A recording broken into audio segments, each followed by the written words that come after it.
Masolo ya sika chaîne Bidor TV c'est Bijou d'or babeki eza le 19 le 20 le 21 na bandal mais tobanda kaka kobandelaka chaque semaine mwasi ya bien obanda ya bien oyo nyonso baopase vacances na bango vie ezaka moko ntango nzambe azobatela biso soki mwa vacances oke se Bijou d'or na bandal ole mwa babeki omeli mwa moko osali mwa solde esalaka pe bien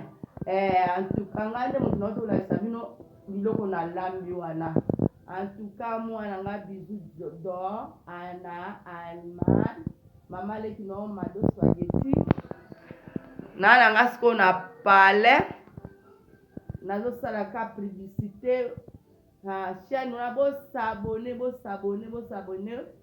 mobala bien mwasa bien jeune fille bato nyonso to balingaka bien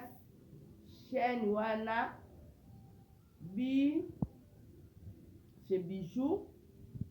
masolo ya sika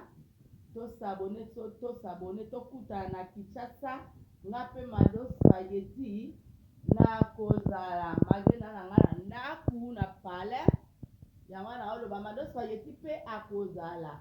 mwana na nga mpe Bijou d'or akozala basi ya bien mibali mpe ya bien bozala wana